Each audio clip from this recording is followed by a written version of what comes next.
คึกคืนพี่น้องคนขายเครื่องขายของหลายสบายดีเด้อสบายดีสุขุสุคนเมื่อในกับบุญบ้านเป็นน้องลิงเนาะพี่น้องคนขายยาวสุดแม่ลิงบ่ได้ย่างลงเนาะ มันไก่มีได้สิย่างกันมาขายเครื่องบ่ มีแดนสิย่างคืนนั้นไปหมักสไลเดอร์เนาะพี่น้องไปหาลูกอีหลาเพิ่นมาสู้อันมาขึ้นหมักสไลเดอร์ทางผีก็มีแต่เสื้อผ้าเต็ม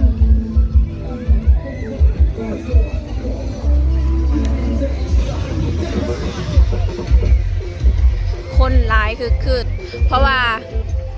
3 ปี 4 ปีแล้วพี่น้องบ้านแม่น้องลิงนะบ่มีวงดนตรีมาลงตั้งแต่ก่อนโควิดมาแล้วก็หยุดเลย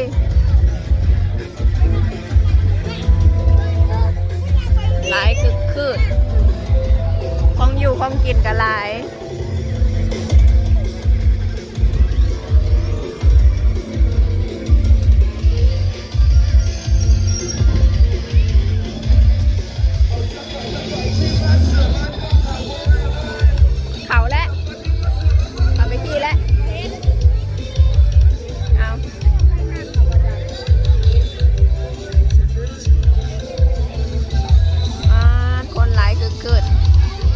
สิได้เงินเนาะพี่น้องสไลเดอร์ก็มา4 คืนนี่แหละอากาศดี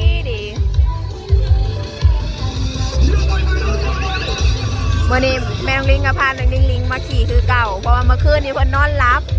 เพิ่นบ่ได้ขี่เพิ่นนอนรับเมื่อนี้กับพามาขี่ส่วนบ่าวกับจันกับหมู่คู่เมื่อเมิดแล้วเนาะเพิ่นก็นอนเผาหน้าบัดนี้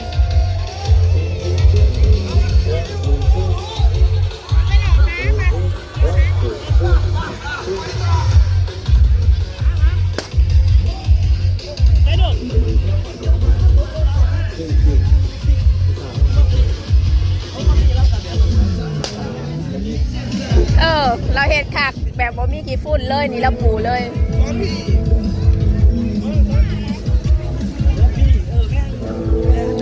หันโทรศัพท์หันตีฟิล์มกับมาแบบนี้ปกติบ่เคยเห็นมางานใหญ่กันเลยมาขนมควันอุ้ยหันฟิล์มโทรศัพท์มาหลาย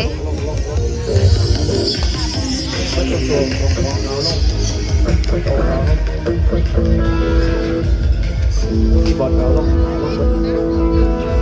เล่นใครจะเล่นเลย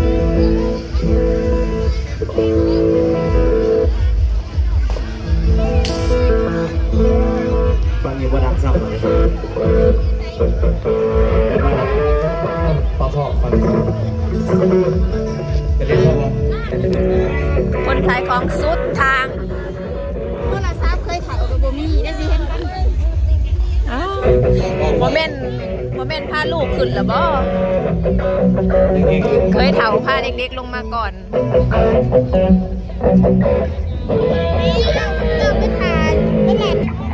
สาวแพงไปสิย่างไปหาเคยเถาก่อนงานบุญใหญ่โพดเนาะพี่น้องจนหลงกันวงเสียงสวรรค์วงดนตรีเสียงสวรรค์ของพ่อบอกเลยโอเคจะเล่นพ่อวะ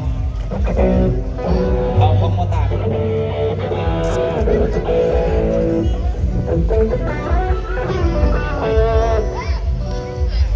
มีทางหมอลำเรื่องมีทางวงดนตรีคนหลายวันนี้มาเบิ่งหมอลำเรื่องกะเต็มวัดเป็นอีกพ่อ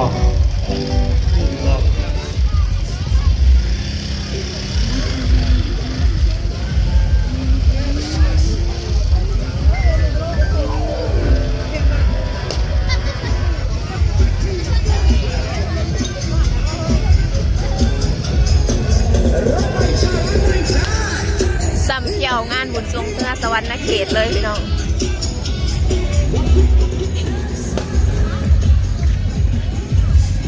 ติดฟิล์มกันแตก30 บาทกับ15,000เนาะพี่น้องมาบ้านเงินบาทก็ต้องติดราคาเงินบาท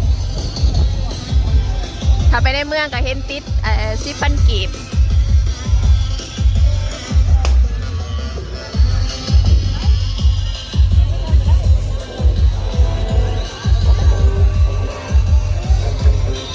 ลิงบ่เห็นเลยกับเคยเถา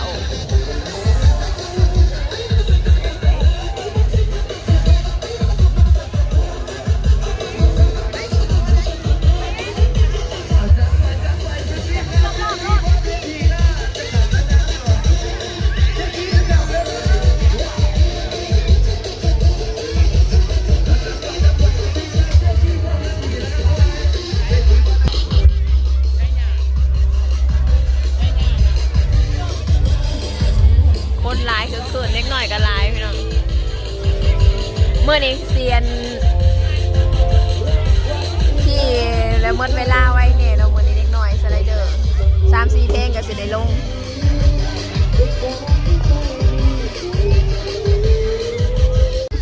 ลิงขี่ซิงสาวหมุนเมิดรอบแล้วพี่น้องแป๊บเดียว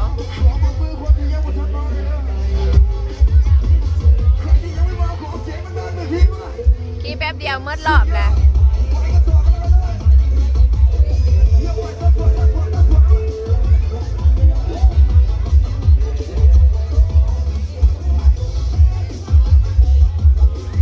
น้องบอสขึ้นแล้ว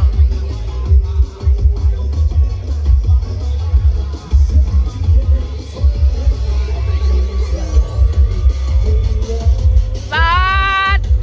สด่านลิงจับสีม่วนจ้าเอพี่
ทางนี้ก็สิเป็นโซนหมอลำเรื่องพี่น้องจับแขนกันจับแขนเลยล่ะทางนี้สิเป็นโซนหมอลำเรื่องคุณหลายหลังมาโมเมนต์เต็มเดินวัดแล้วบ่น้องพี่น้อง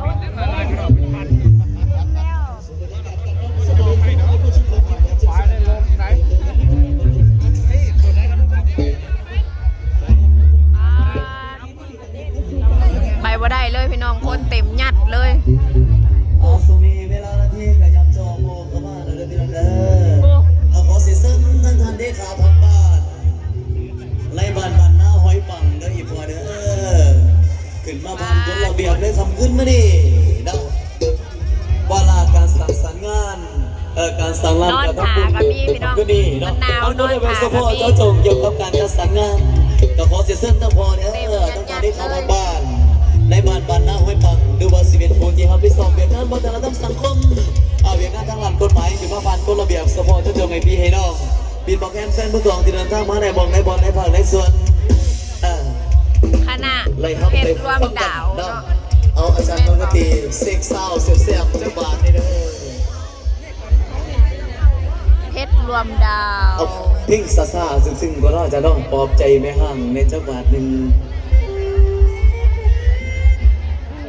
เอาหน่อยเล่นสวรรค์เพื่อนนะ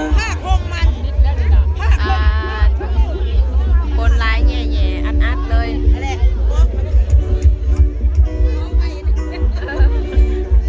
คนร้ายแย่ๆอัดเลย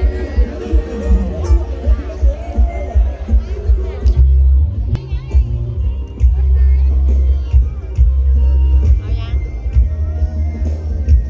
งลิงยังได้ยังไม่หอมเกี่ยว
ดินแคบเนาะพี่น้อง